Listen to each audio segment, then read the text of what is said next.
Born Gallagher, social introductions. Ladies and gentlemen of excellent family introduced under the most respectable conditions in an atmosphere of elegance and refinement. Object, matrimony. Unfortunately, I won't be able to offer my usual lightning service today, as I have a previous appointment in Yonkers, New York, arranging the second marriage of Mr. Horace Vandergeld with the well-known half-a-millionaire. As my late husband Ephraim Levi always says, that means he's got at least 60,000 cash. But I'll do my best to have you carried across somebody's threshold before the week is out. Now, I might also mention, I'm available for financial consultation, instruction in the guitar and the mandolin, short distance hauling, and, varicose veins reduced. Call on Dolly. She's the one the spinsters recommend. Just name the kind of man your sister owns, and she'll snatch him up. Don't forget to bring your maiden aunt, and she'll match him up. Call on Mr. Kemper, the starving artist. You know, I'm something of an artist myself. I do those silhouettes with scissors and black paper. Mrs. Levi! Here's one of Teddy Roosevelt looking the other way. I have to do them like that because I'm no good at noses. Mrs. Levi, the train for Yonkers leaves in 5 minutes. And if we don't get on that train... But we will, Mr. Kemper. And not only will Horace Vandergeld give you permission to marry his niece Ermengarde, he will also dance at your wedding. And not alone either, because I happen to be engaged in finding him a suitable second wife himself. What he really wants is someone steady to clean the house. As my late husband Ephraim Levi always said, marriage is a bribe to make a housekeeper think she's a householder. I know all about it, Mrs. Levi. Half New York said he's going to propose to Mrs. Irene Malloy this very afternoon. Which is exactly why I'm on my way to Yonkers this morning and can take on your case and knock off 4 lovebirds with 1 stone or whatever I'll throw out here. And well, what do you think of that? I have nothing here to pay my train fare with. Only large bills, 5s and 7s. I'll buy your ticket for you, Mrs. Levi, but I just hope this isn't a wild goose chase. And speaking of poultry, I'm also available for fresh Jersey eggs, surgical corsets reboned, ears pierced, and the pierced ears replugged. Mrs. Levi! just name the kind of man your sister wants, and she'll snatch him up. Don't forget to bring your maiden aunt, and she'll match him up. Call on. Tell me, Mrs. Levi, what's in all of this for you? A living, Mr. Kemper. Some people paint, some sew. I meddle. Always been a woman who arranges things for the pleasure and the profit it derives. I have always been a woman who arranges things like furniture, daffodils, and lives. When a man with a timid tongue meets a girl with a diffident air, why should the tortured creatures beat around the bush when heaven knows Mother Nature always needs a little push? So I put my hand in here, I put my hand in there, and the girl over 6'3" loves a man who comes up to her ear. Surely it's obvious she'll never be seduced till some kind soul condescends to give her foe a little boost. I put my hand in there, and I put my hand in there.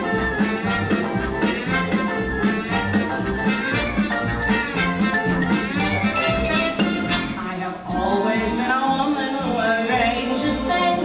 It's my duty to assist the Lord above. I have always been a woman who arranges things like luncheon parties, poker games, and love. My aplomb at cosmetic arts turned a front to a trump lady fair.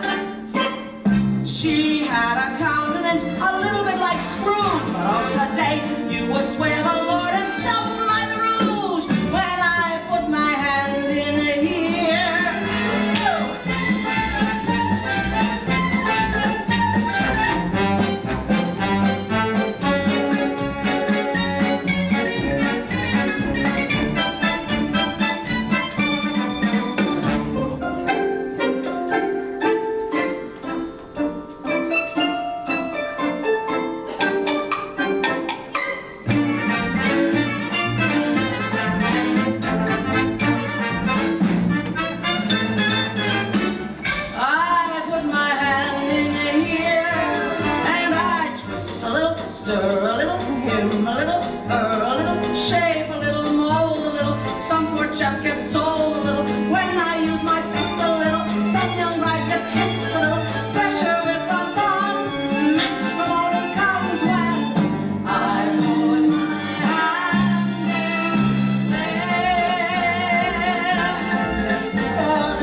Dr. Levi, I'm going to get married again. I'm going to marry Horace Vandergeld for his money and send it out circulating among the people like rainwater, the way you taught me. And I want a sign from you sometime today that you approve. Oh, it won't be a marriage in the sense that we had one, but I shall certainly make him happy. And I'm tired. I'm tired of living hand to mouth. So I want that sign. Mrs. Levi! Sometime today. Now don't you worry, Mr. Kemper. We'll make that train. We'll get to Yonkers. You'll marry Ermengarde. How? Oh, I don't know. One thing will lead to another. Just leave everything to me. For when my little pinky wiggles, some young maiden gets the giggles, then I make my knuckles active. My, he says she's so attractive. Then I move my index digit and they both begin to fidget. Then I touch my palm, the preacher reads a psalm. When I put my hand in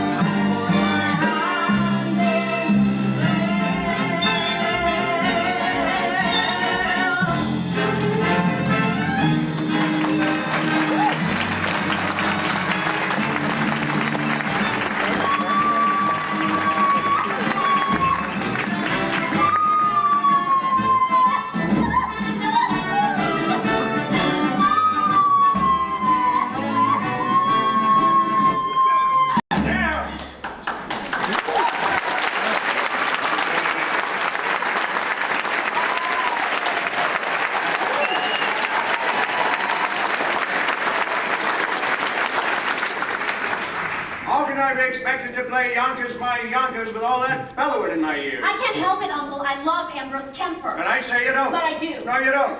You leave love to me, Ermengarde. I'll tell you when you're in it and when you're not. And right now, you're not. But I am. You're not. Here, take this. Hey, I had a talk with that artist of yours. Oh, you did? Yes, I did. He's a fool. And you're too young to be in love with anybody. I'm not too young. I'm 17. And in another year, I'll be an old maid. Well, I forbid it. Dare to be an old maid, Ermengarde, and I'll cut you off without a cent. Don't cry in the store. Scare off the customers. I can't help it. I'm unhappy. Then, by thunder, you'll go and weep for a while in New York, where it won't be noticed. Go upstairs and start packing your trunk. And don't get any tears on the lock. It was just oil.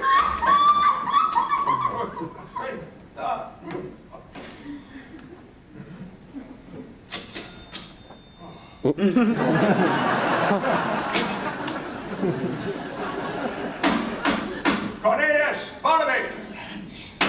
You stamped Mr. Vandergelder? Yes, I did. I got news for you both. I'm going to New York City this afternoon to march in the 14th Street Parade, and when I come back, you're going to have a mistress. I'm too young, Mr. Vandergelder. Not your mistress, hell and damnation, mine. Oh. I mean, I'm getting married again to a very refined lady, and in honor of that occasion, I've decided to promote you, Cornelius, to chief clerk. And what am I now, Mr. Vandergelder? You're an impertinent fool, that's what you are. And I'm promoting you from impertinent fool to chief clerk. Any more questions? Yes. What? Does the chief clerk get one evening off a week? No, sir. You'll attend to the store as usual. This is the first time I've been away from the store overnight. When I come back, I want to hear you run the place perfectly in my absence. Now get back to work. And don't forget to put the lid on the sheep dip. Evening's off. Marrying artists. Foolishness. 99% of the people in this world are fools. And the rest of us are in great danger of contamination. Why, even I was once young, which was foolish, and fell in love, which was foolish, and got married, which was foolish, and was poor, which was more foolish than anything else. Then my wife died, which was foolish of her. I grew older, which was sensible of me, and became rich, friendless, and mean. Which, in Yonkers, is about as far as you can go. Oh, I know what you're wondering now. Why a man of so much good sense should be glad in anything as foolish as getting married again. The answer's simple. This house, without a woman, would be an empty shell. And pretty dirty, too.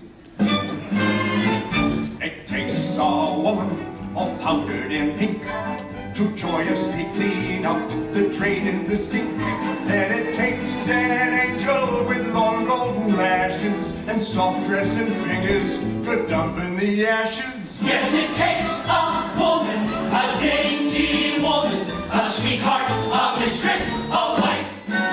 Oh, yes, it takes a woman, a fragile woman, to bring you the sweet things in life. The frail young maiden was constantly there for washing and bluing and shoeing the mare. And it takes a female for setting the table and weaning the Guernsey and cleaning the stable. Yes, it takes a woman, a dainty woman, a sweetheart, a mistress, a wife. Oh, yes, it takes a woman, a fragile woman, to bring you the sweet things in life. And so she'll work until infinity. 3 cheers for femininity. Rah, rah, rah, rah, rah, rah, F-E-M-I-T-Y. Get out of here!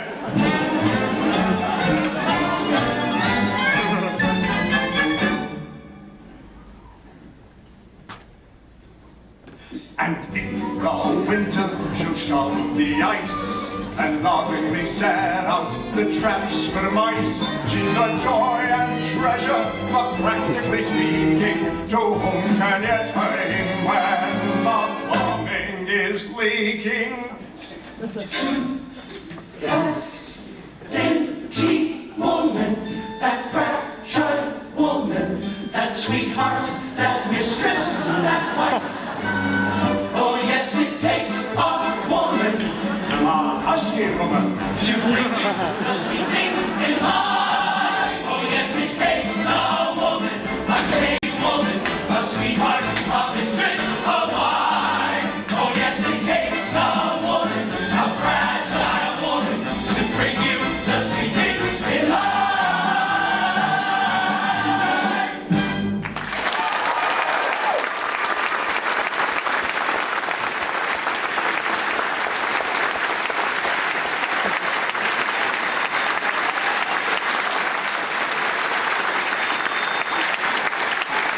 All right, out of here, all you.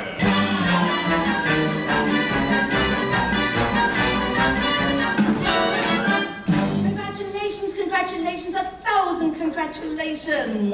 What? Congratulations, Mr. Van der Gelder. All New York is buzzing with the news that you practically proposed to Irene Malloy. The streets are lined with eligible young ladies prostrate with grief.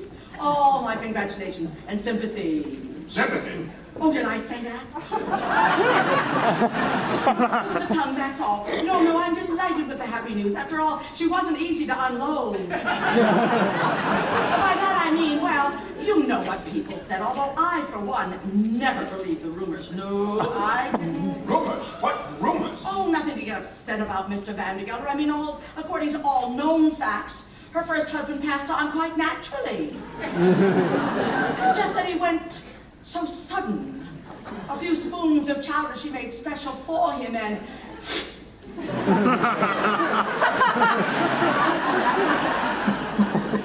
But it can happen to anybody. No, there's no truth in it. Just one word of advice, Mr. Van der Gelder. Eat out. Mrs. Levi, you mean to say that Mrs. I Malloy... mean to say nothing, Mr. Van der Gelder. Just friendly advice. Keep away from the chowder. And by the way, she's ordered her wedding gown. Beautiful, you should see it. Black. Well, as I said before, Mr. Van der Gelder, congratulations on your forthcoming nuptials, and may you rest in... May guardian angels watch over you both. But say particularly at dinner. Look here, Mrs. Levi, you introduced me to Mrs. Malloy, and rumors are not. I still intend paying another call on it this afternoon as arranged. Very well, Mr. Vandergelder. Then there's nothing more for me to do except to go back to New York and tell the other girl, the heiress, not to wait. What did you say? Nothing. A word. Heiress. Particulars. Mrs. Levi, I demand particulars. Her name. Her name. Money. Ernestina Money. What a lovely, lovely name. Picture, if you will. Hair as shiny as a newly minted dime. Eyes as big round as silver dollars. Skin as soft and mossy as an old greenback. I can feel her now. Age 19. Height 5'2". Waist 47. Waist 47? That's with the money belt. Now I can arrange for you to meet with Ernestina this very afternoon. I ain't got time, Mrs. Levi. I gotta bring my niece Ermengarde to New York this afternoon until she forgets a certain fortune hunter named Ambrose Kemper. Mr. Vandergelder, I could do that for you. I know just how to handle such things. And I'm marching the 14th Street Parade. What an amazing coincidence. You'll never guess who has been chosen to ride on the main float. The spirit of 14th Street. Miss Money! No! Her mother was a cash, you know. Mrs. Levi, I'll meet Miss Money at the parade. But I still intend paying another call on Mrs. Malloy first. Oh, dear, what races you make me run. Very well, Mr. Vandergelder, I'll meet you on that bench in front of Mrs. Malloy's hat shop at 2:30 as usual. Oh, one more thing, Mrs. Levi. Suppose I decide against Mrs. Malloy, and I don't like Miss Money either. Well, then I happen to have one more name on my list. A name I know as well as my own. But let's not go into that now. It'll come up by itself all in good time. Don't you worry about that. Oh, but wait till you see Ernestina Horace. A vision. A dream. It takes a woman all powdered and pink to joyously clean out the drain in the sink. And it takes an angel with long golden lashes and soft rested fingers for dumping the ashes.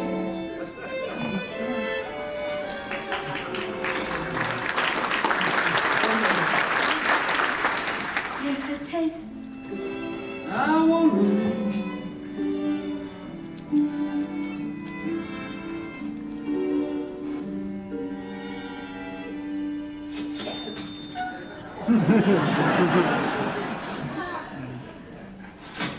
Oh, yes, it takes a woman. La da da da da. You know, Ephraim, I think I'm going to have this room done over in blue wallpaper. Yes, in blue. Ermengarde, Ambrose, we got plans to make.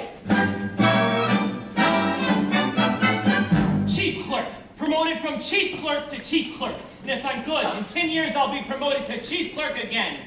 33 years old and I still don't get an evening free. When am I going to begin to live? You can live on holidays, Cornelius. You forget what we did last Christmas? All those canned tomatoes went bad and exploded. And you and I ended up cleaning up the mess all afternoon. You call that living? No.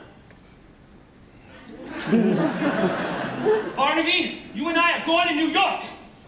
You mean close the store? Uh-huh. Cornelius, we can't. We'll have to.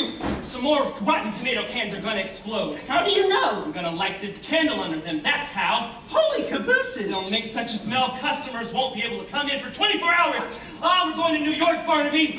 We're going to live. We're going to have a good meal. We're going to be in danger. We're going to spend our money. We're going to get arrested. Holy cabooses. One more thing. We're not coming back to Yonkers until we've each kissed a girl. Cornelius, you can't do that. You don't know any girls. I'm 33 years old. I got to start sometime. I'm only 17, Cornelius. It isn't so urgent for me.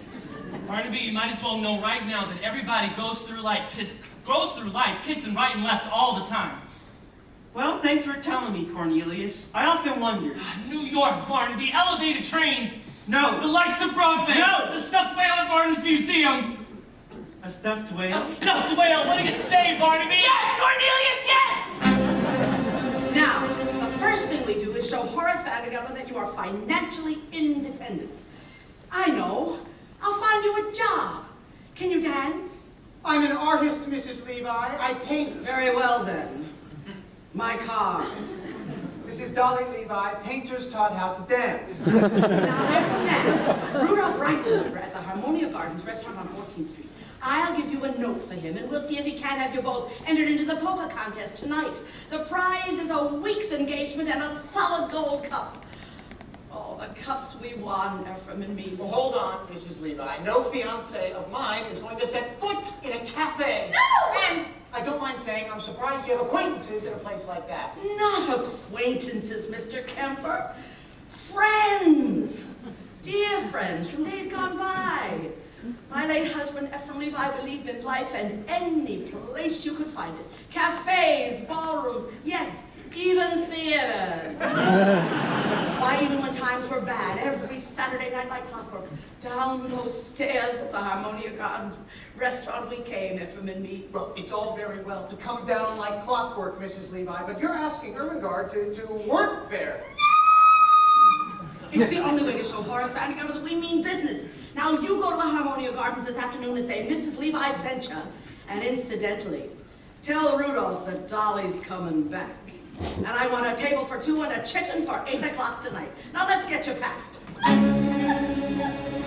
The bottom row looks all right, Cornelius. Now hold the candle under the ones on top. No, not too close. They're swelled up like they're ready to bust. No, holy cabooses! Oh, Cornelius, I can smell it up here. Let's get dressed, Barnaby. We're going to New York. Out there's a world outside of Yonkers. Out there beyond this hill town, Barnaby. There's a solid town, Barnaby. Out there, full of shining, full of sparkle. Close your eyes and see it glisten, Barnaby. Listen, Barnaby.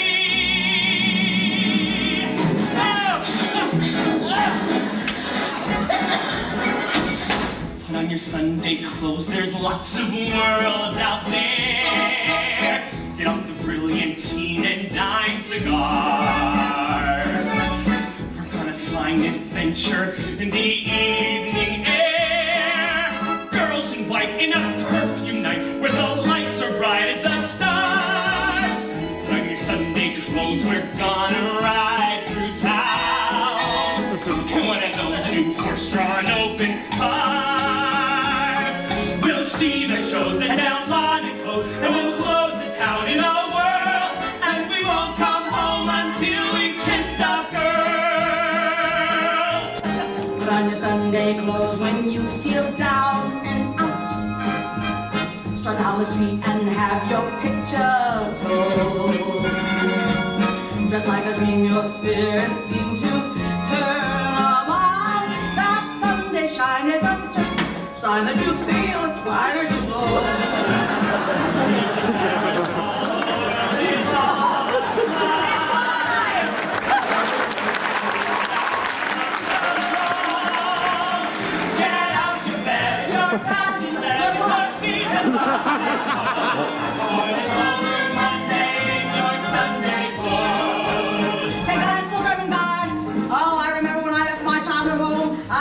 Like a young colt, and off I went. Yeah! Hold on, Barnaby. We're going to New York. Elevated train to the lights of Broadway. You missed this. That's the Twilight Barnum Museum. Wow! Put on your Sunday clothes when you feel down and out. Remember things and have your picture told. Just like a dream, your spirit seems to turn about. That Sunday shine is a certain time, and we'll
I tell you?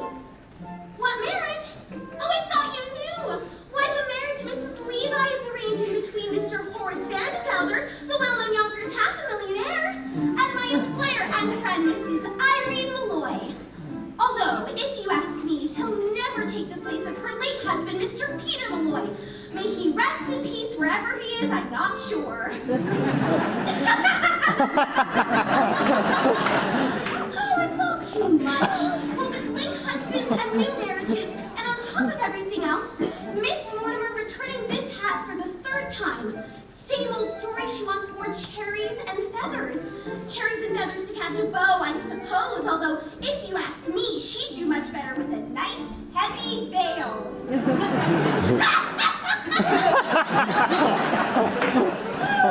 down our back, I told her. Ribbons down our back is what we'll be wearing this summer. I want to catch a gentleman, but she'd have none of it. Cherries and feathers she wants. On today of all days, when that poor dear sweet Mrs. Malloy has enough on her mind with.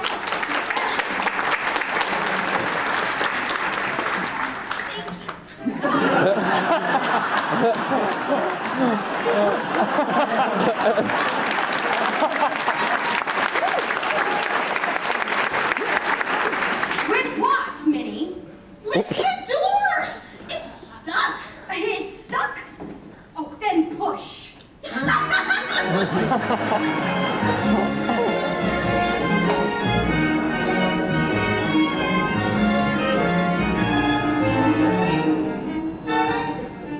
All right, Minnie, let's have it. That's right, the question that's been on the tip of your tongue all week. Go on, say it.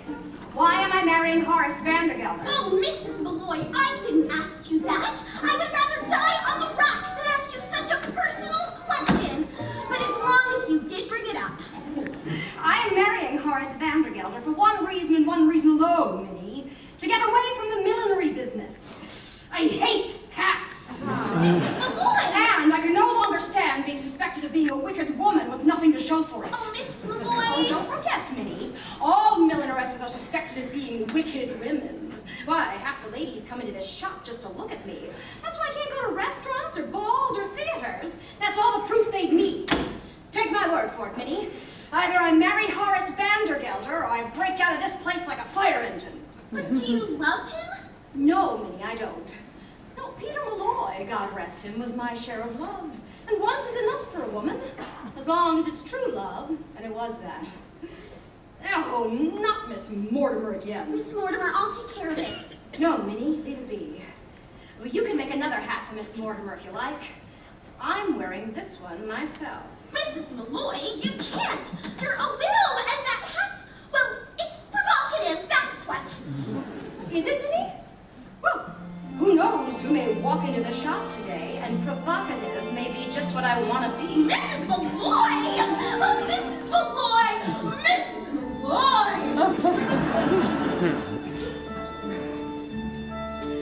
I'll be wearing ribbons down my back this summer, blue and green and streaming in the yellow sky.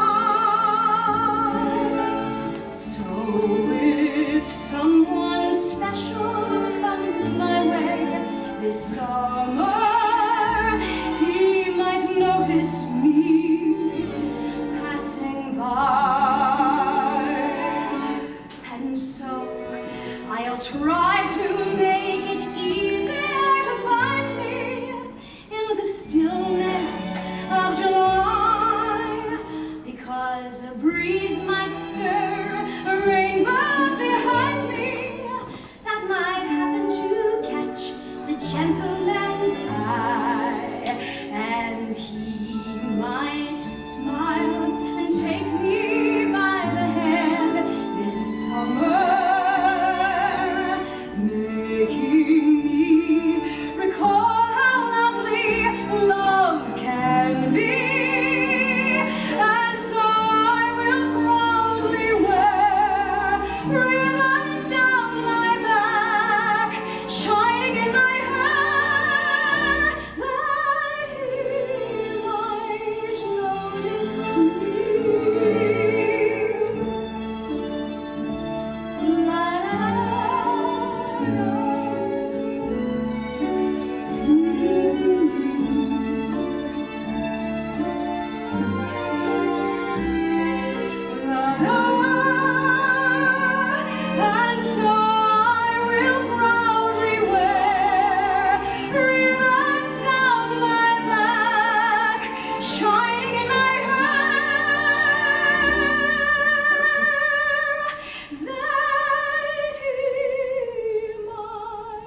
I could do with now.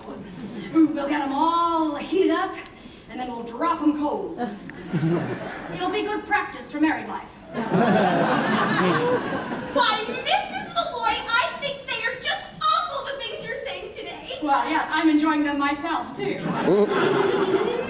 Now, you go back into the workroom, Minnie. I know some ways we can perk up our appearances. Besides, a bit of a wait will only make them nervous and easier for us to... If you say vampire, I'll scream. Vampire. And so I'll try to make it easier to find me in the stillness of July, because a breeze might stir a rainbow behind me that might happen to catch the gentleman's eye. Oh, Minnie, we'll get an adventure out of this yet!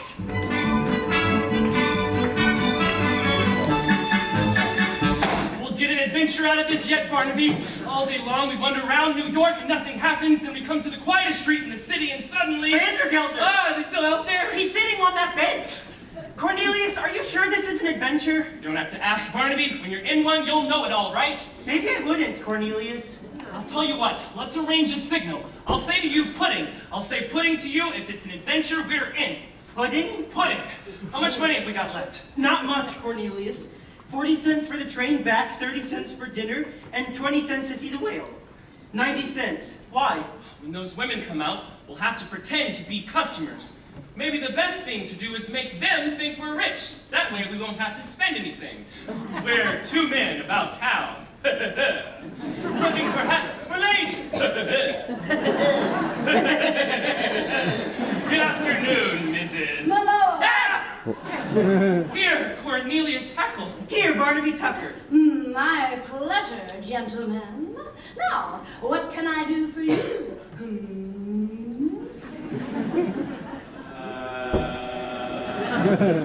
Well, you see, we're two ladies about town. He means for hats, and we want to buy some ladies to put under them.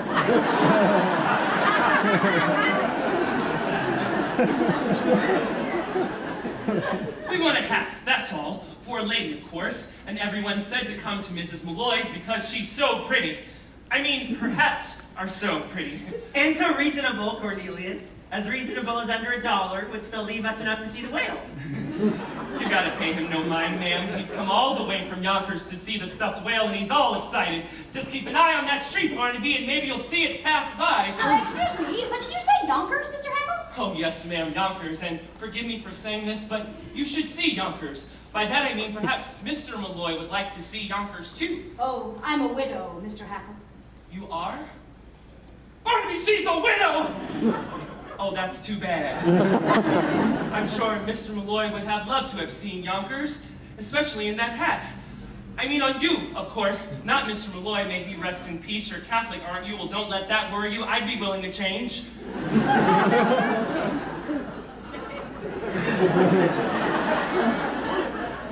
Mrs. Malloy, if you should happen to have a Sunday free in the near future, I'd be more than willing to show you Yonkers from top to bottom. Well, as a matter of fact, Mr. Hackle, I might be there sooner than you think. Oh, really? You see, I have a friend who lives in Yonkers. Do you? Oh, perhaps you know him. Perhaps we do. Although, it's always so foolish to ask in cases like that, isn't it? It's a Mr. Vandergelder. Horace Vandergelder? A Vandergelder's paying fees? Do you know him? No. Well, Mr. Vandergelder is a substantial man and well-liked, they tell me. Oh, lovely, just lovely. Has only one fault as far as I know. He's tough as nails. Other than that, lovely man. With a large circle of friends? Oh, indeed, 3 or 4. Cornelius, I think he's...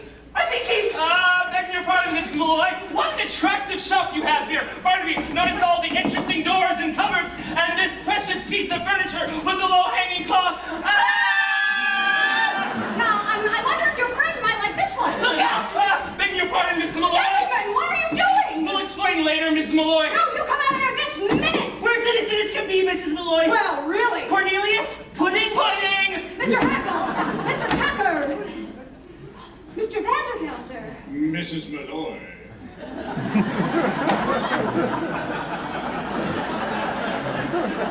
I suppose Mrs. Levi is in here. She was supposed to meet me on that bench 10 minutes ago. Well, she can just go looking for me if she comes. When I make an appointment, I like people to be on time. Oh, yes. Here's a present for you. Chocolate-covered peanuts. Unshelled. That's the expensive kind. Did I just see you talking with two men? Men? Oh, men, Mr. Vandergelder. What would men be doing in a hat shop? No, Mr. Vandergelder. What's new in the hay and feed business? I understand you have 3 friends, all hard as nails.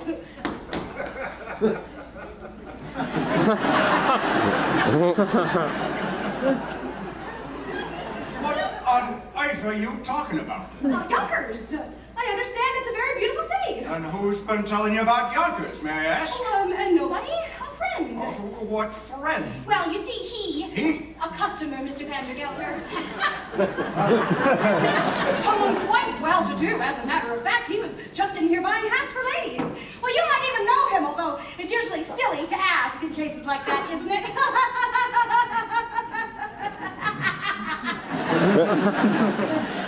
It's a Mr. Cornelius Hackle. Ow! Ow! Did you say Hackle? Why, yes. He happens to be my head clerk. That's all, Mrs. Malloy. I demand an explanation. And I'm going to give it to you. Why shouldn't you know Cornelius Hackle? Everybody in New York knows Cornelius Hackle. He's here at the opera, in all the fashionable homes. Why, he's at the Harmonia Gardens restaurant 3 nights a week. Impossible. He only has $146.35, and I keep it in my own safe. Mr. Vandergelder, you're killing me. He's one of the Hackles. They built the canal. What canal? The canal. It ain't the same man. Who took the horses from Jenny Lind's carriage and pulled her through the streets? Cornelius Hackle. And who dressed up as a waiter at the Fifth Avenue Hotel and dropped an oyster down Mrs. Astor's? I can't say it, but it was Cornelius. He's a playboy of New York. Why, Dolly. Now, Irene, don't deny it. I can see you were taken with him just like everybody else. Dolly, what are you saying? I've only seen him once in my life. Excuse me? Of course. Thank you.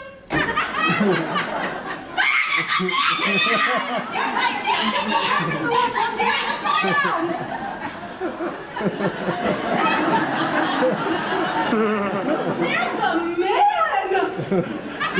Look here, if there's a man in that closet. No, Mr. Vandergelder, you can't. It's too dangerous. No man that hides in ladies' closets can frighten me, Mrs. Levi. Stand aside. No man indeed.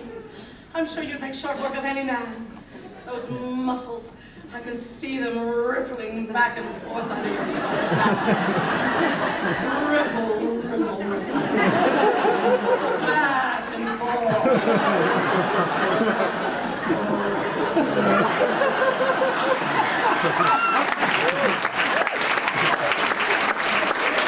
For the last time, Mrs. Levi, will you stand aside? Stand, indeed. That's exactly what the courts will want to know when you're accused of entering this closet without a search warrant. I mean, how do you stand for the law of this great land?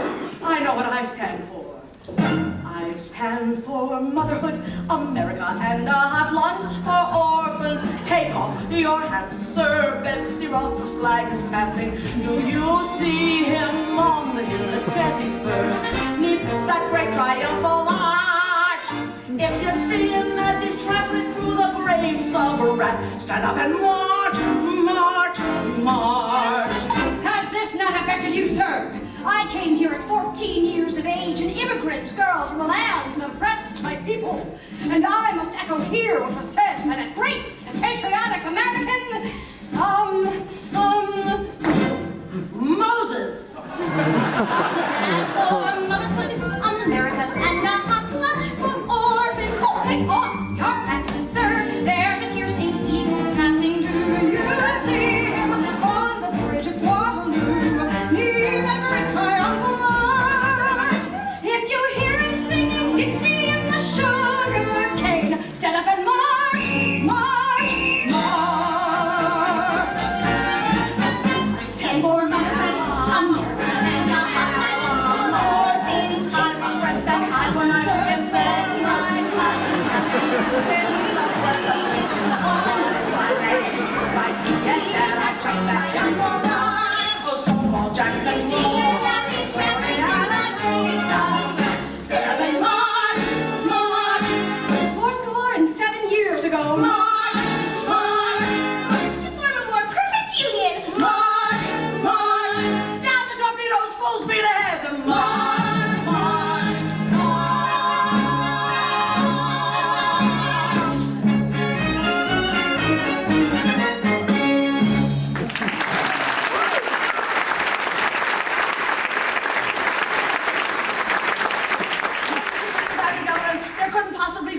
stand in this closet.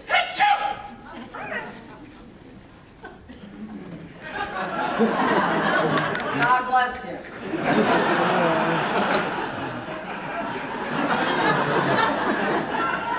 Mrs. Malloy? All right, Mr. Vandergelder, there is a man in that cupboard. Aha!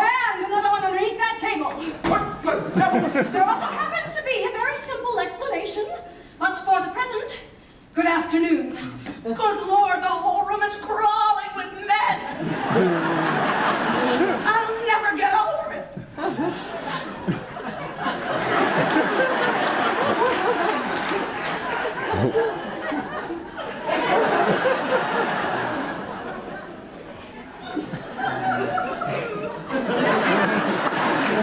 I take it I'll see you later this afternoon, Mr. Vandergelder. You certainly will, Mrs. Levi, with a certain young lady on the main float at the end of the parade. Mrs. Malloy, I shan't trouble you again, and vice versa.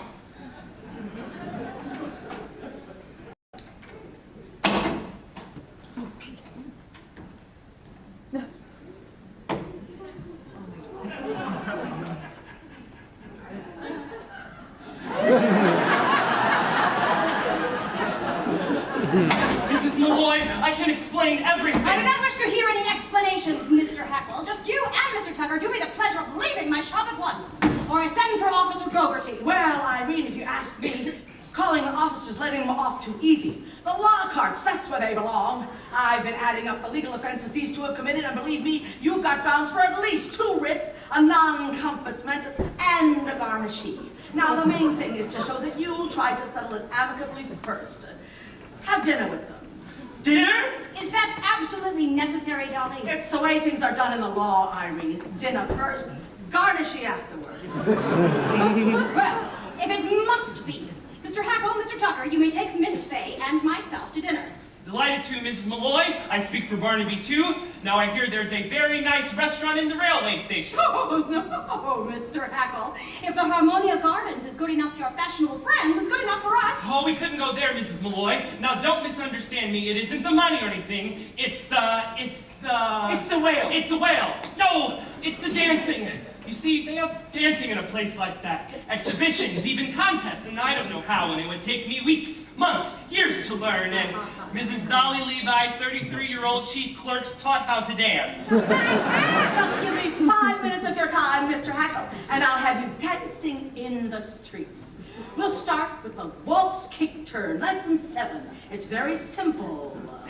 Right foot touch, left foot touch, under, back, around, touch, back, through, around, behind, out, over, back, release, release, unfurl. Wonderful. When I think of the lucky women who are going to find heaven in your arms. Let's go back to lesson 1. Put your hand on her waist and stand with her right in your left hand, and 1, 2, 3, 1, 2, 3, 1, 2, 3, 1, 2, 3, 1. Look, I'm dancing! Oh, well, I was. Of course you were, Mr. Hackle. Take love, someone's arms you're in. Hold on to her tight and spin. And 1, 2, 3, 1, 2, 3, 1, 2, 3. Wow, I'm dancing! Turn around, then turn around, try floating through the air. Can't you be a little more aesthetic? Don't you think my dancing has some polish and a flair? The word I think I'd use is athletic. For my heart is about to burst. My head is about to pop. And now that I'm dancing, who cares if I ever stop? Look at me, I Cornelius Hackle sport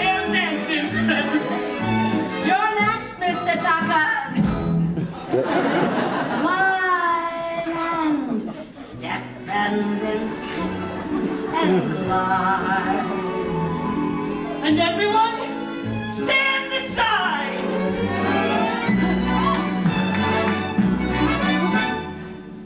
Look at there!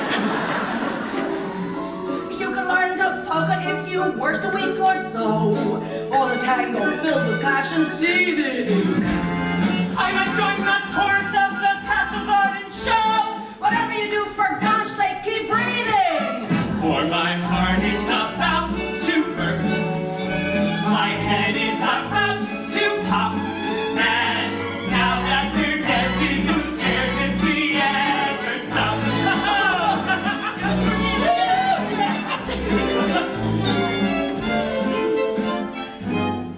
When there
daughter Fanny got married, you know. Did she? A year ago last September.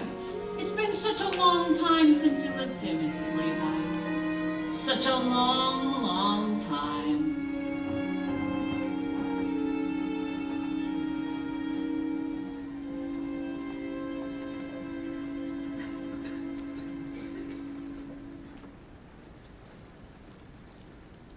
Ephraim, let me go.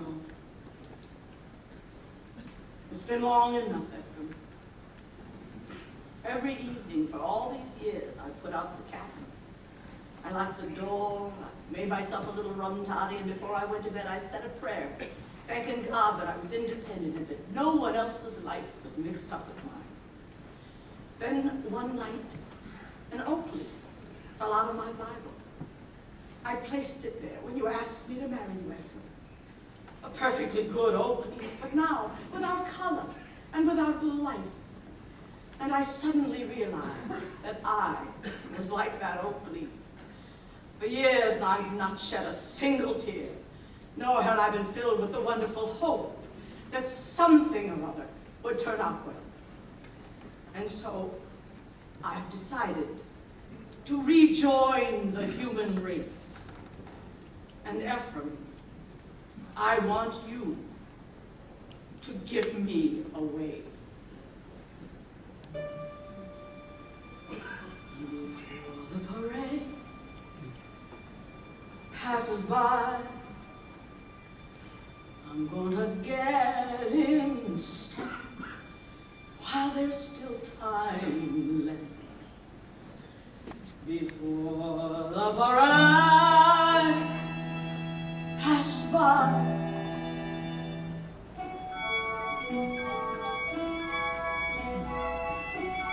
Mrs. Levi, come along. Cornelius is taking us down to see the 14th Street Parade. everybody will be marching. Why, Irene, you're crying. Oh, Dolly, the world is full of wonderful things. Come with us, Dolly. I will, Irene.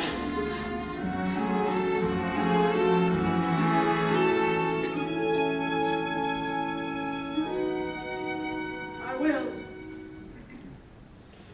Before the parade passes by, I'm gonna go and take Saturday's highlights. Before the parade passes by, I'm gonna get some life back into my life.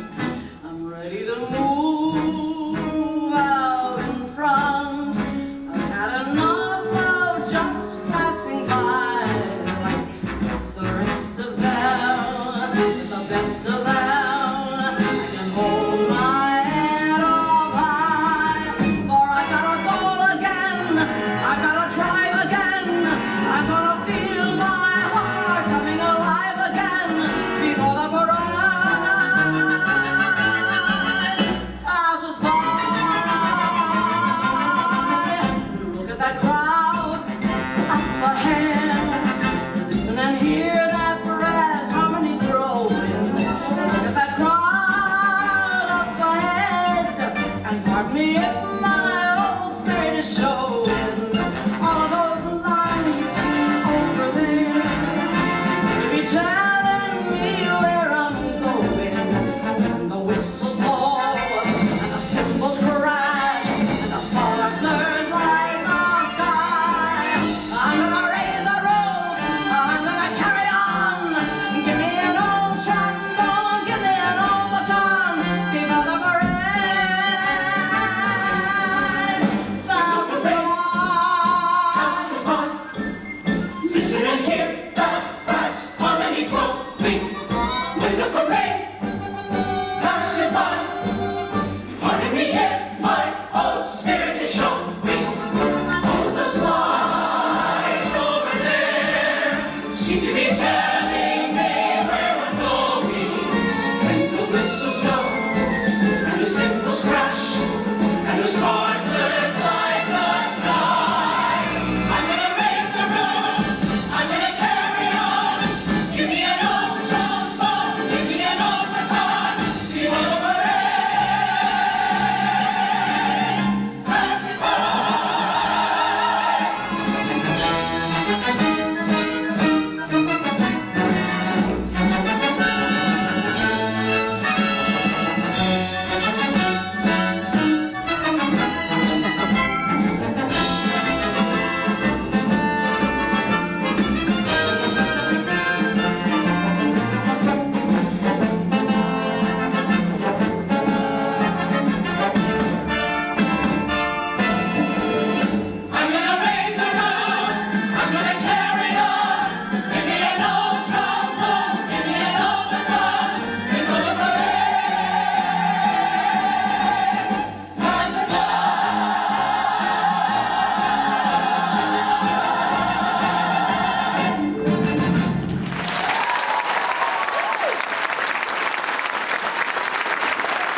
I'm on my way. Hey. That's my fiancée. Stop. Thief. Put that back. You I paid for that girl. I want all the parts. Miss Money, what have they done to you?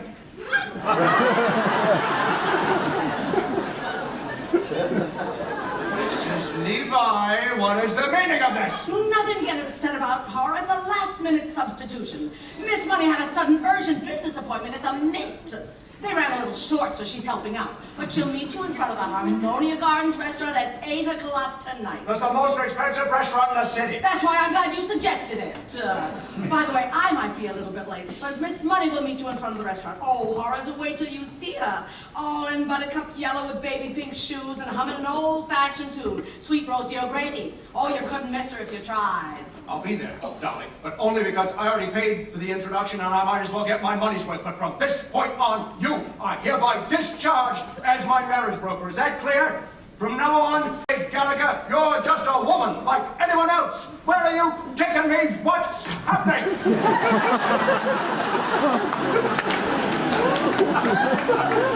Ephraim, he's as good as mine. I'm gonna raise the roof. I'm gonna carry on. Give me an old trombone. Give me an old guitar. People look around.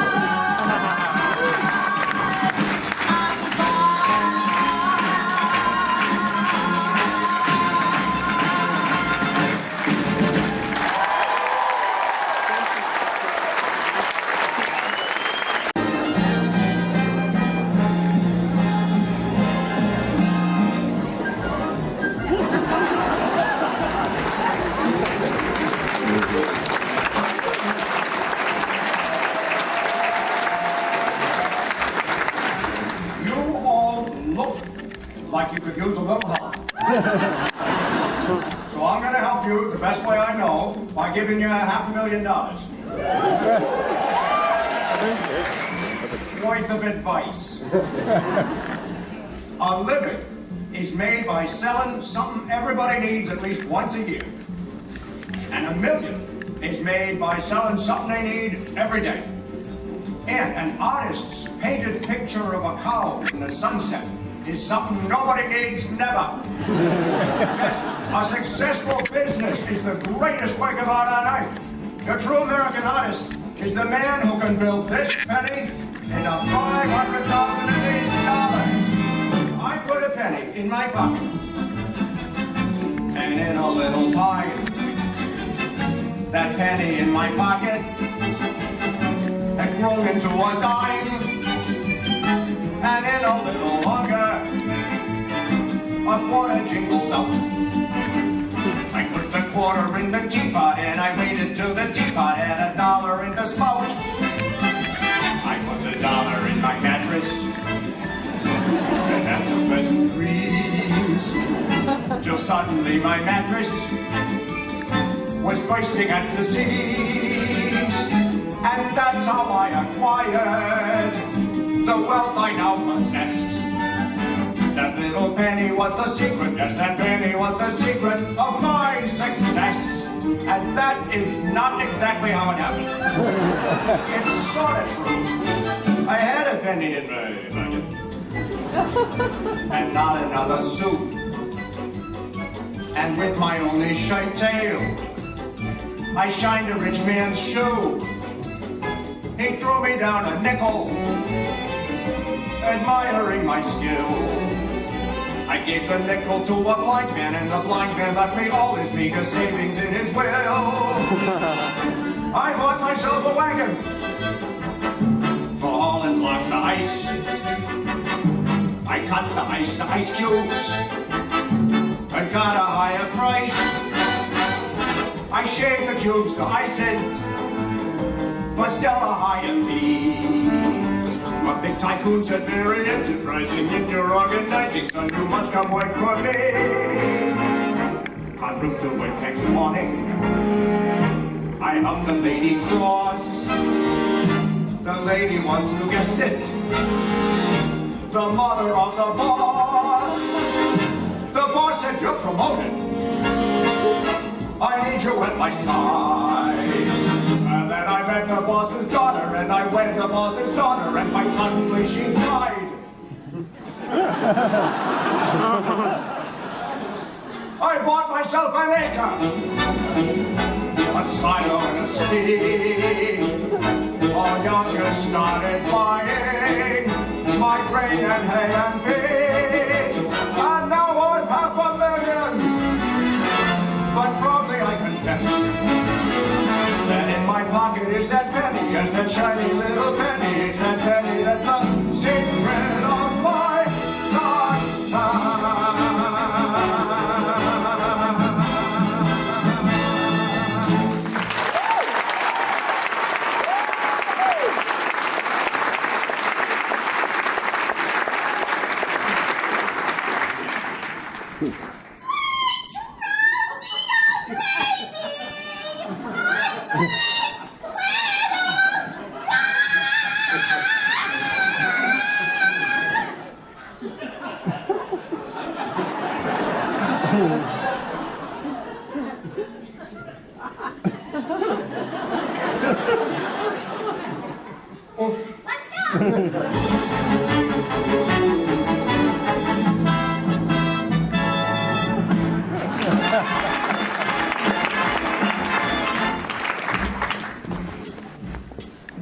Mr. Hackle, we've just loved looking at the lights of 42nd Street for the past 4 hours, but now perhaps you better call off a hack, or we won't make it to the Harmonia Gardens on time. Oh, but there's one.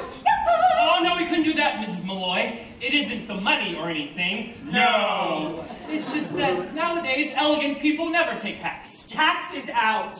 They all go by streetcar. Streetcars is in. Just think, I've been elegant all my life and never knew it. Of course, if you want to be really elegant, We do. you walk.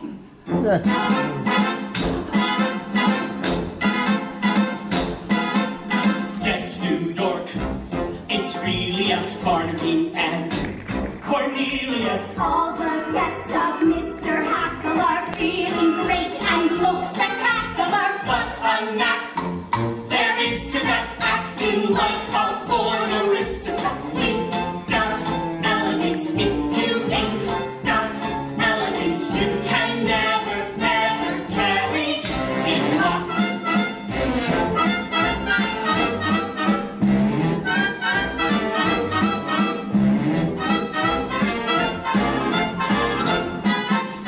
All too hard, well-bred, a breed anything. Has pedigree. Exercise your wildest whims tonight. We are out with diamond in tonight. Could they be misleading us? Silver spoons were used for feeding us. We've got elegance. If you ain't got elegance, you can never, never carry it off.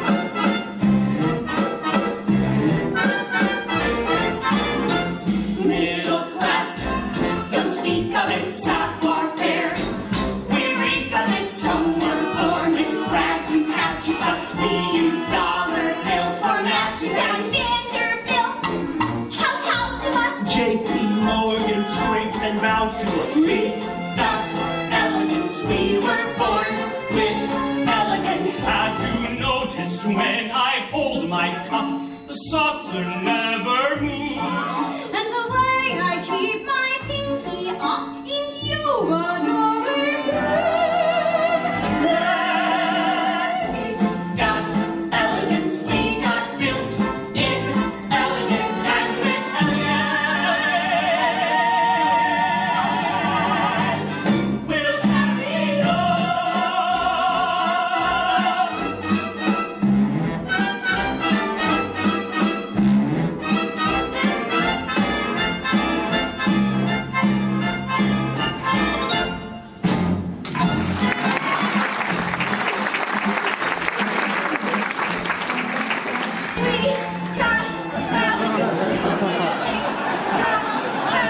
You can never, ever carry it all out. Vinny, look! They're counting their money again. Isn't that just like the rich? Well, gentlemen, aren't you going to escort us in? Of course, Mrs. Malloy. Barnaby.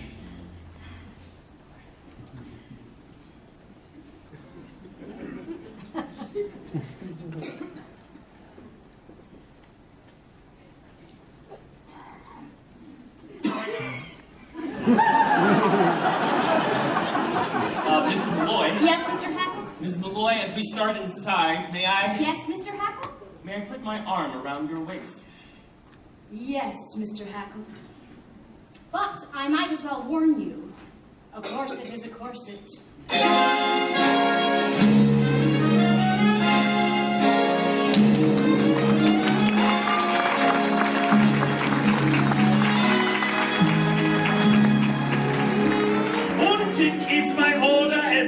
Of the Harmonia Gardens restaurant und your Supreme Commander. Then tonight, all night, our usual lightning service will be twice as lightning as ever. Or else!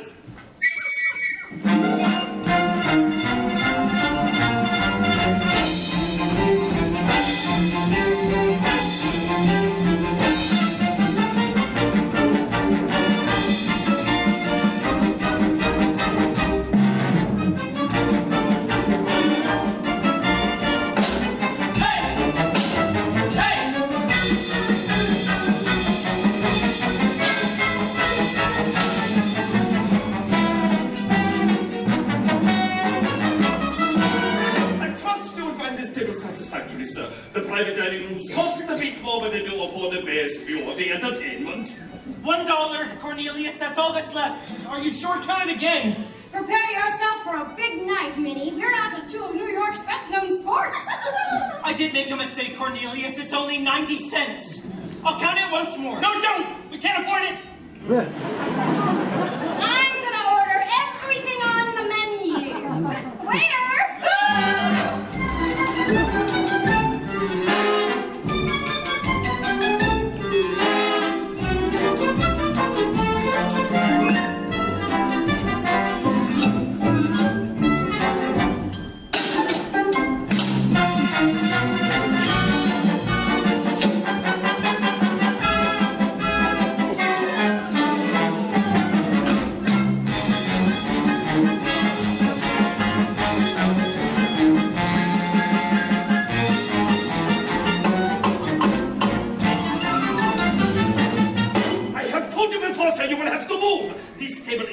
For Mrs. Levi und Party. And who do you think I am? Only it's Horace Vandergelder und Party. She's in my Unterparty. I ain't in hers.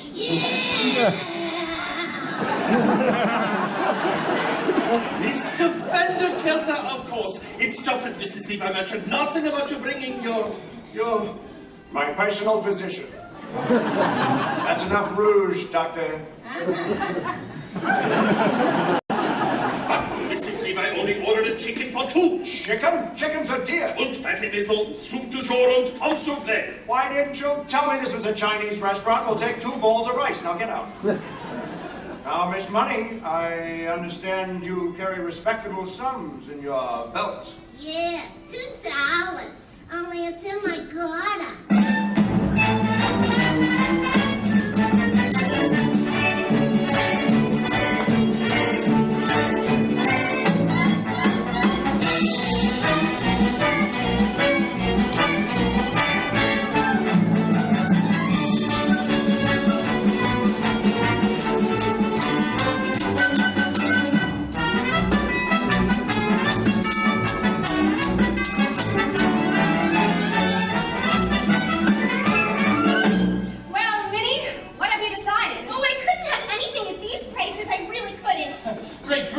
What a sensible girl. Waiter, bring us 4 glasses of beer, some cheese, and a loaf of yesterday's bread. Yesterday's bread? Oh, Cornelius. Now I know how you keep half of New York in stitches all the time. Minnie, have you ever eaten pheasant? Pheasant!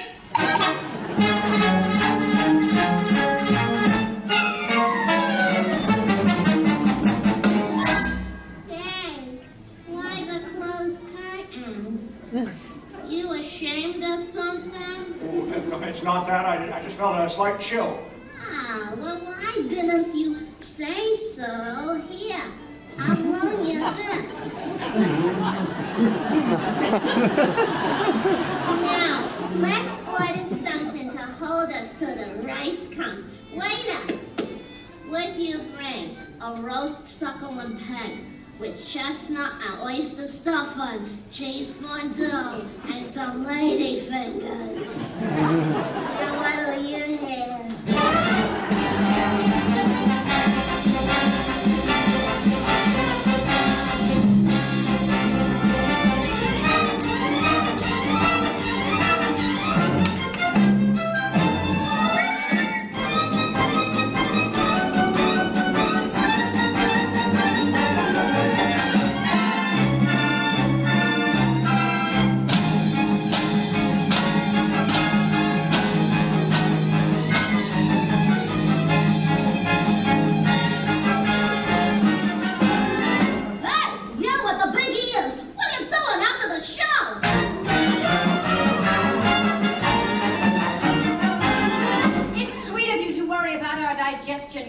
But I'm sure the pheasants are fresh. Oh, we'll take 4, please. And a nice red wine. Wait a minute, no wine! No wine! No wine? Champagne! Champagne and Neapolitan ice cream and hot house peaches. Once in a lifetime, Barnaby. Give the band leader a nickel. No, 2. And tell them to play to a wild rose. We want music while we die.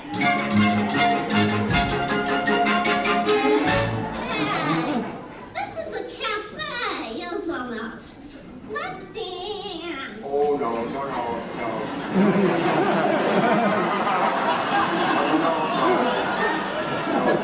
No, the Vandergelters do not dance, Miss Money. We're Presbyterian. All right, I'll dance myself.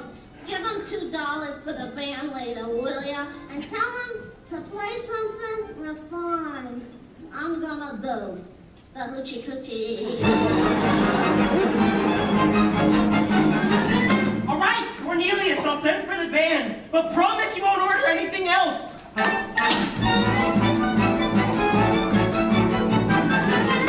You wait here, Miss Money. I'll tell them to play a nice waltz.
Tell him to play a waltz. Here's 10 cents for the band leader. Would you tell him to play, Money! And 2 more pheasants, please! Cornelius!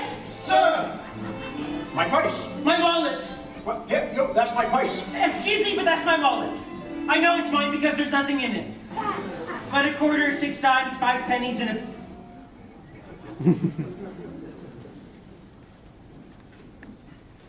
Cornelius? Cornelius! Did he say 2 more pheasants? Make it 3. 4! Pheasants for the house!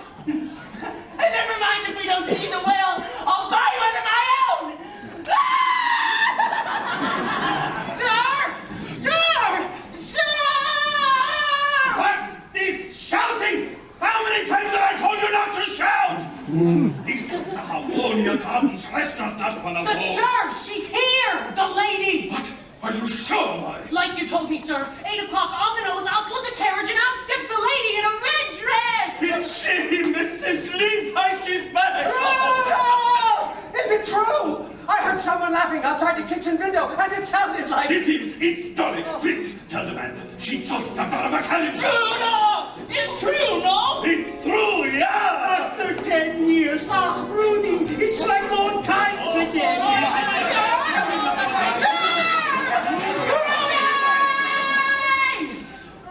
She's here.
And into my personal way.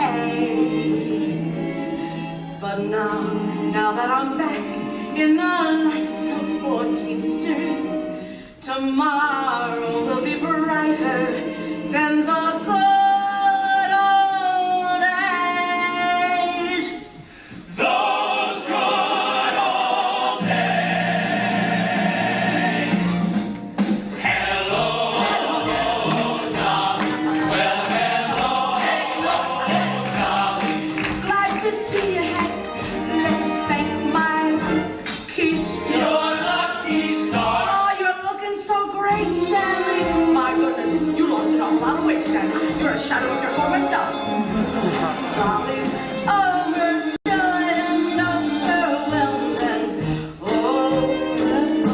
I hear the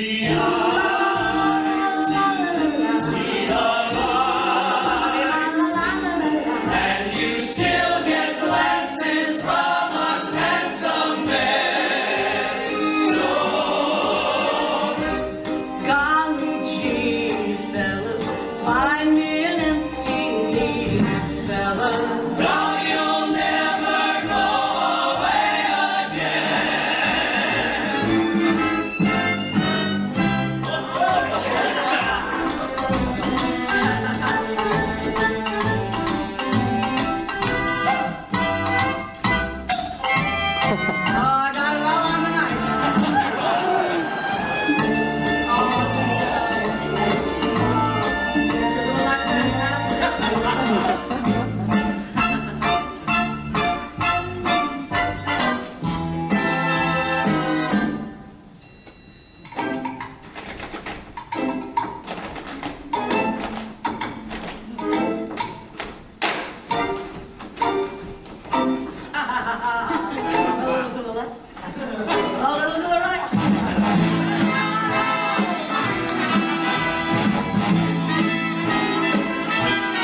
get up.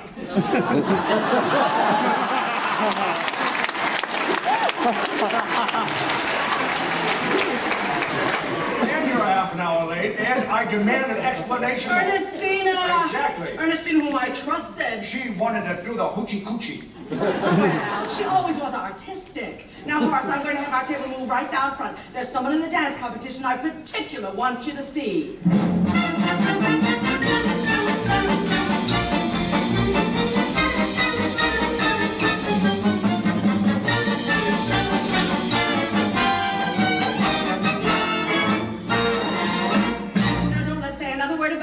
I'm as shocked as you are. I can't eat a thing. What have you ordered?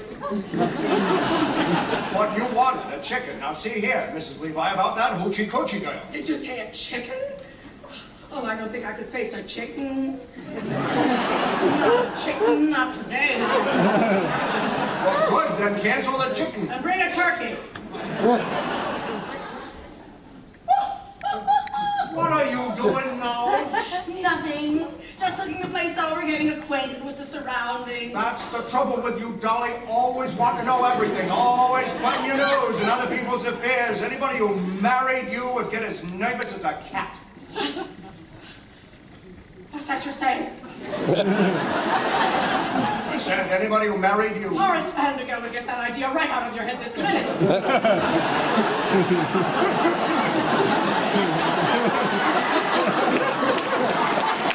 I'm surprised that you would even mention such a thing. Understand once and for all, I have no intention of marrying you. I didn't mean that. Well, I certainly do hope not. Horace Vanderbilt, you go your way, and I'll go mine. I'm not some Irene Malloy, whose head can be turned by a few chocolate-covered peanuts. Why,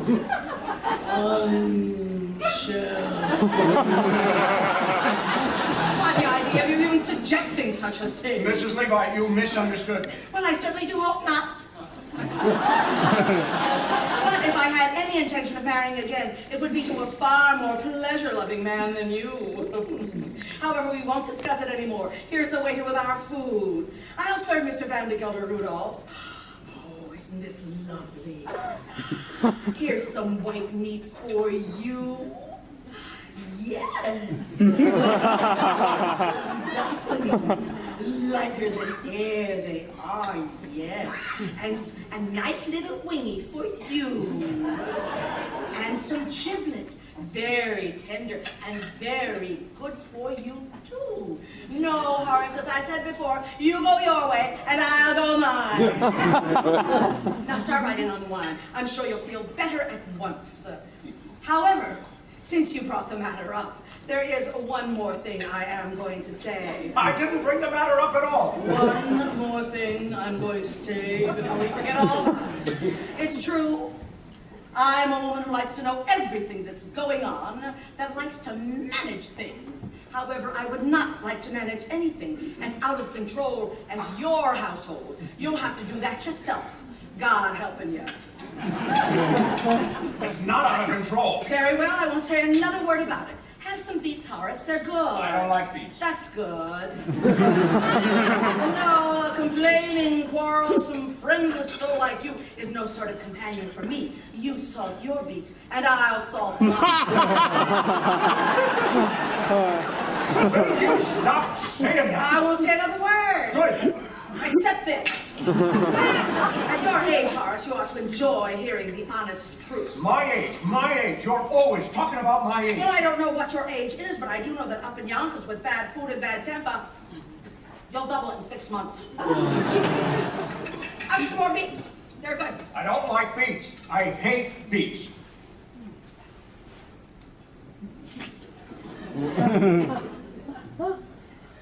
That's nice.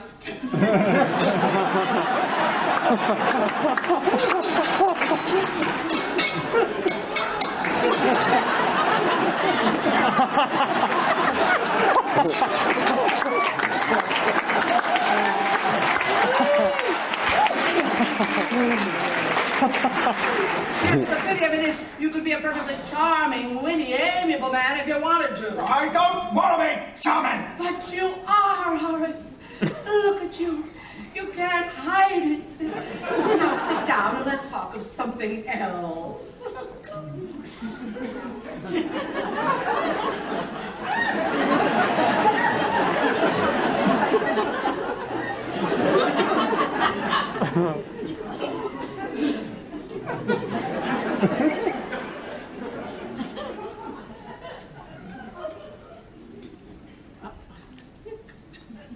But before we change the subject, there is one more thing I am going to say. I don't want to hear it, and you're wasting your time, Dolly Levi. I won't ask you to marry me.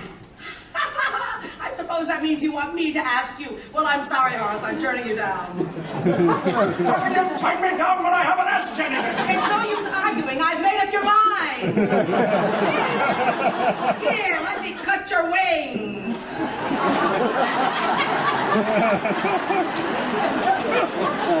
I got a headache. I'm going back to my hotel. Oh, you can't go now. The dance competition's just about to begin. Yeah, here's the money to pay for the dinner. Here's $20. Wait a minute. Nothing in there but a quarter, 6 dimes, 5 pennies, and a button. This isn't my place. I've lost my place. Impossible. I can't imagine you without your purse. Barnaby, that purse you found? It's Vandergelder's. Cornelius, we better get out of here. What am I going to do? I've never been here before. They don't know me. Stop eating that turkey. I can't pay for it. It's the latest thing, a polka. And there's someone in the dance competition I particularly want you to see. Rudolph, move our table right down front so Mr. Vandergelder can better observe his graceful movements.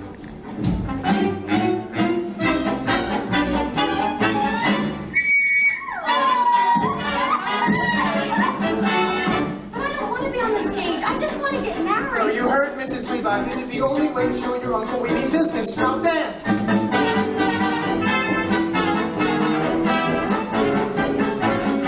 Wait a minute. They're dancing. Isn't he wonderful? With talent like that, he's sure to win the solid gold cup.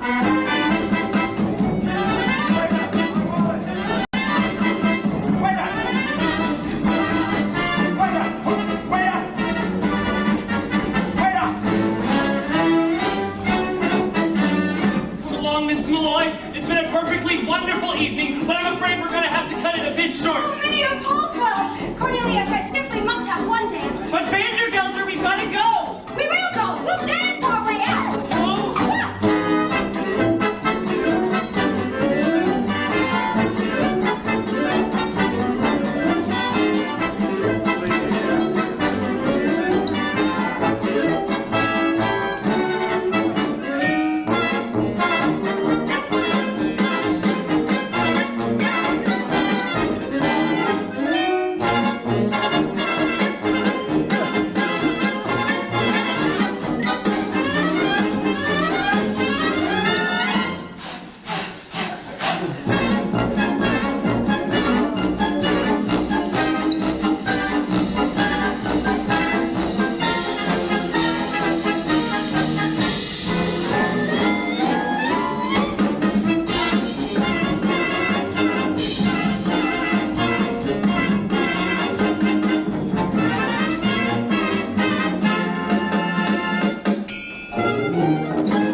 Oh, Mr. Vandergelder! Barnaby Tucker! Mr. Vandergelder!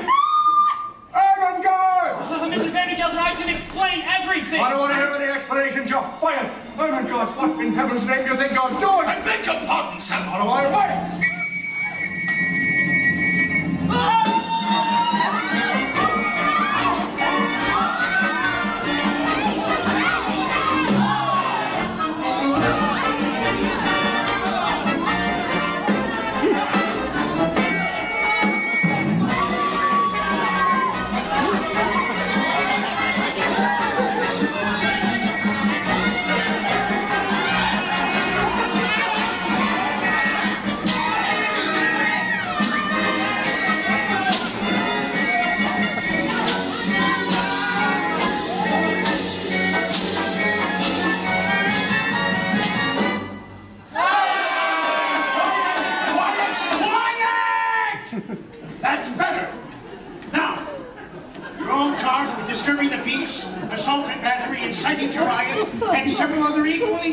violations of the laws of this city. Is there anyone here to speak on your behalf? I say, is there anyone here to speak on your behalf?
Mrs. Dolly Levi, counselor at law.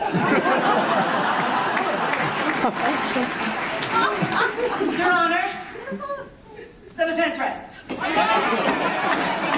ask for freedom for my client and a verdict of guilty for the only real culprit, Horace Vandegelder of Yonkers, New York. Dolly! The one man responsible for these grievous charges of willful destruction of private property. A curtain torn, a Bette bruised, und a solid gold cup bent! Yeah. Cruelty to a poor unfortunate minor. Would you mind repeating that, dear? Begging your pardon, Mrs. Levi, but if it please the court, I have something to say. I was just about to call on you, Mr. Hagel. Go right ahead.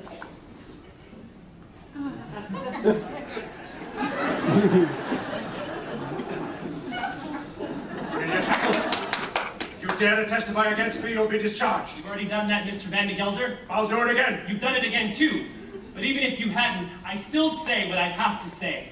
Your Honor, I don't know much about disturbing the peace or inciting to riot, but I do know that what happened to me today, which is the most important thing that can happen to a man, might not have ever happened had I obeyed your orders and stayed in Yonkers, New York.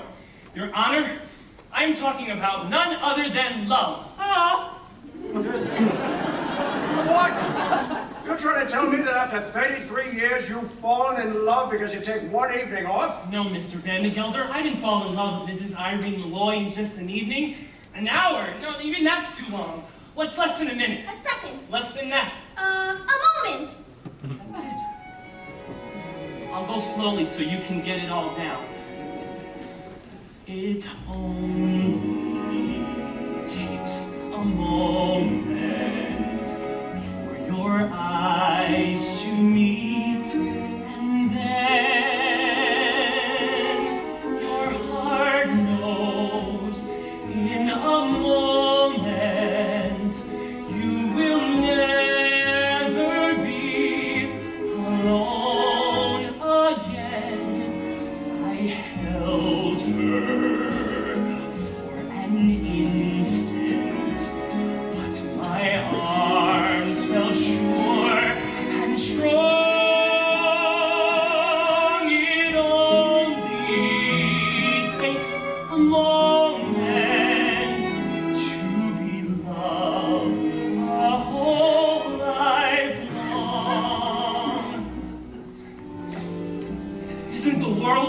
wonderful things. There I sat, cooped up in Yonkers for years and years while wonderful people like Mrs. Malloy were walking around, and I didn't know them at all. I don't know whether you all can see from where you're sitting. For instance, the way her eye, forehead, and cheek come together up here. Can you? I tell you right now, a fine woman is the greatest work of God on earth. You can talk all you like about Niagara Falls and the pyramids. They aren't in it at all. Of course, I've seen women before, but today I talked to one. Equal to equal. And they are so different than men. Everything they say and do makes you want to laugh all the time. And they're awfully mysterious, too. I bet you could know a woman 100 years without ever being really sure whether she liked you or not. Today, I've lost so many things. My job, my future, everything people think is important, but I don't care. Even if I have to dig ditches for the rest of my life, I'll be a ditch digger that once had a wonderful day. I missed a few words back there, Mr. Hackle.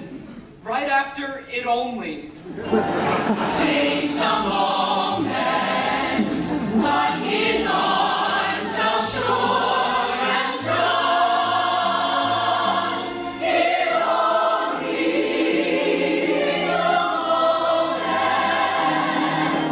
He held me for an instant, but his arms felt safe and strong. It only takes a moment to be loved a whole life long. And that is all that love's about. And we'll recall when time runs out that it only took a moment to be loved a whole life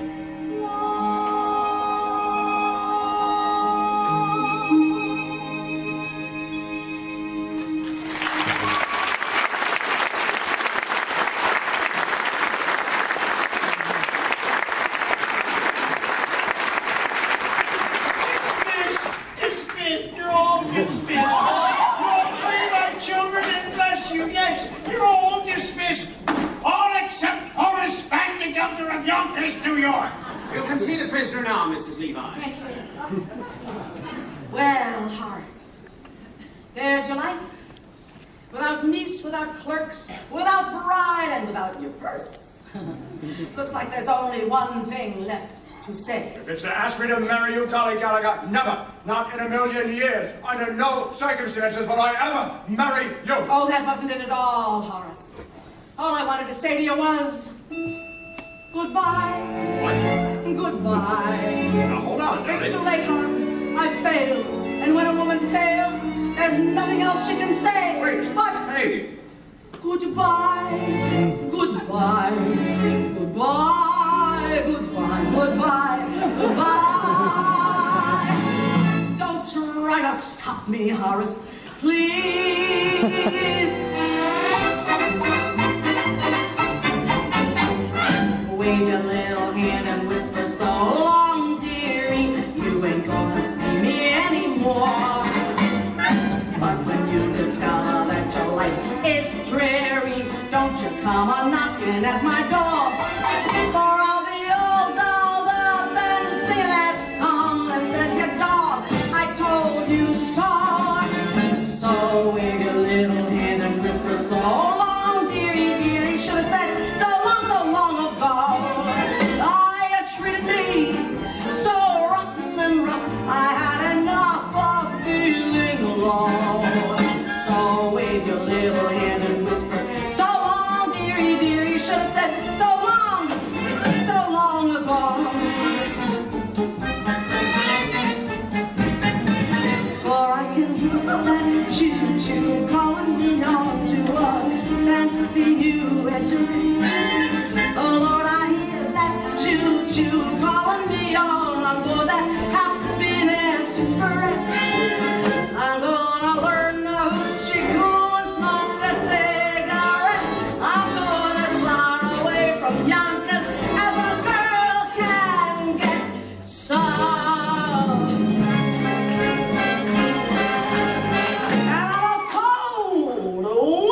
cash register.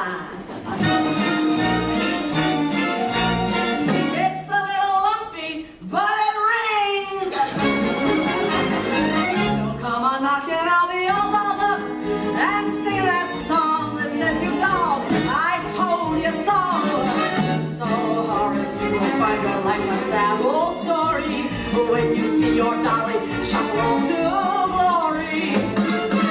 Oh, I should have said so long, so long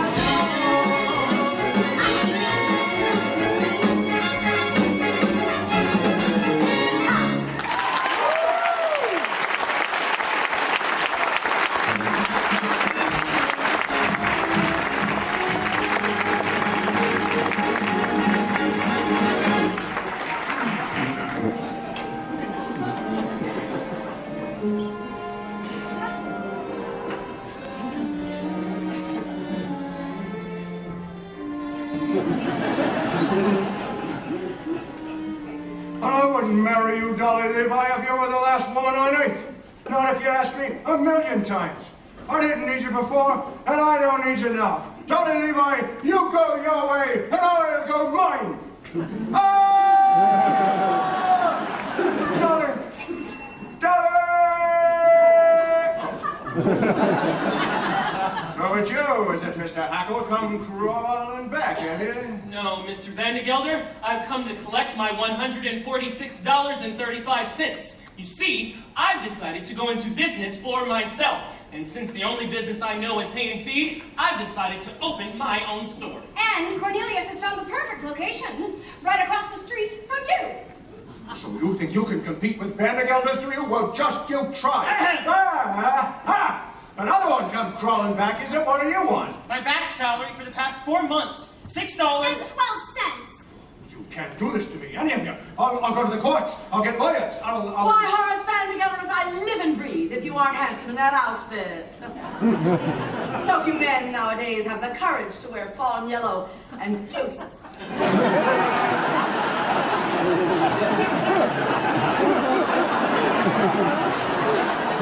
Johnny Gallagher. I know exactly what you're going to say, Horace. You're not satisfied with Ernestina. Well, I have another girl for you, the ideal wife. But you're doing something. Don't let me interrupt you. What were you doing? Getting Cornelius's money, Dolly. $146. And 35 cents, plus $6. And 12 cents. Of mine. And the money my mama left me. $52.48. 38. 48! All right. It's the money you want. The safe is upstairs. Come on. I Take the coffee. Take the furniture.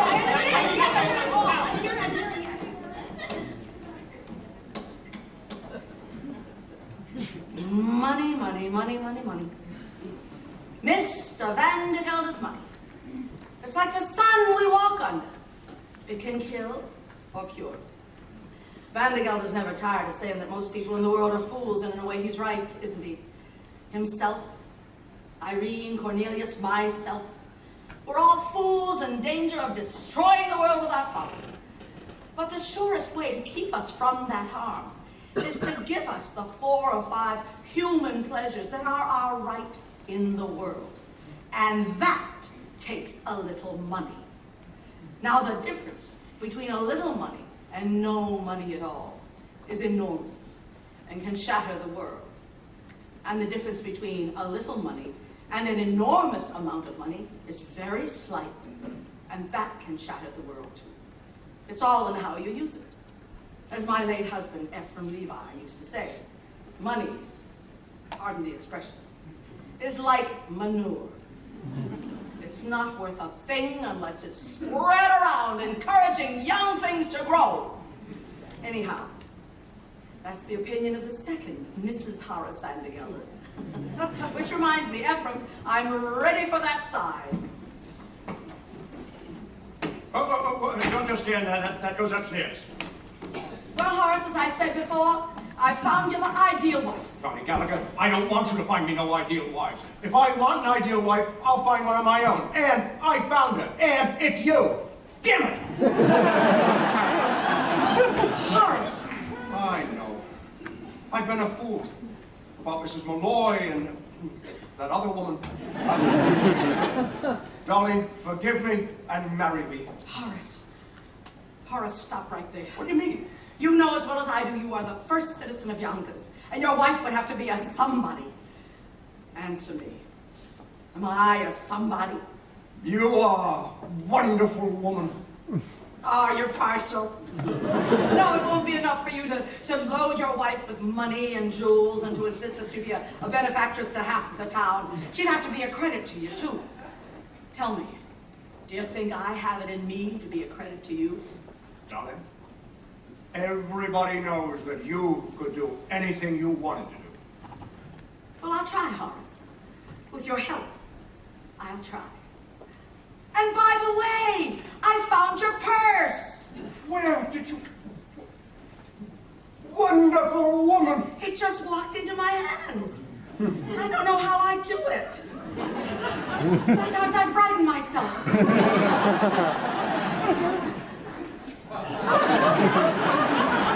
Take it, Horace. Money walks out of my hands, too.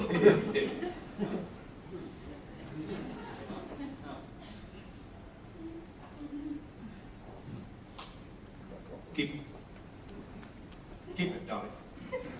Horace, I never thought I'd ever hear you say a thing like that. And by the way, it's bad business letting Cornelius open a store right across the street from you. Better to take him back and let him be your partner. Partner? Yes, and Barnaby can have Cornelius' job. Oh, now, see here, darling. That way we'll all be together so we can dance at Ermengarde's wedding. That doesn't, darling. You've gone too far. I'll dance at no weddings. And besides, I don't know how. And it would take me weeks, months, years. All right, I'll dance.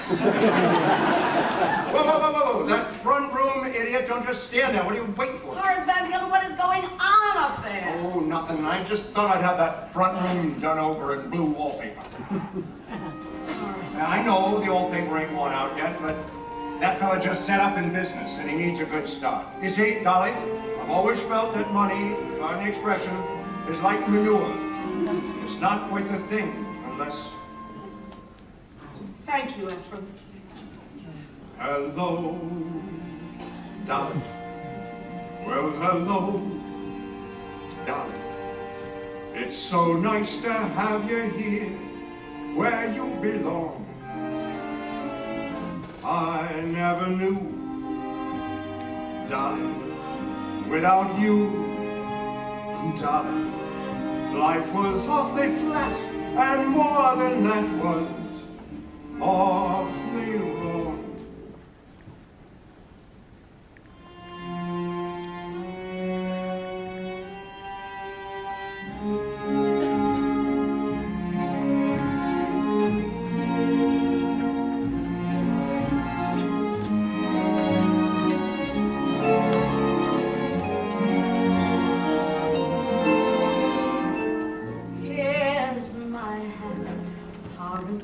I'm staying where I'm at, Horace.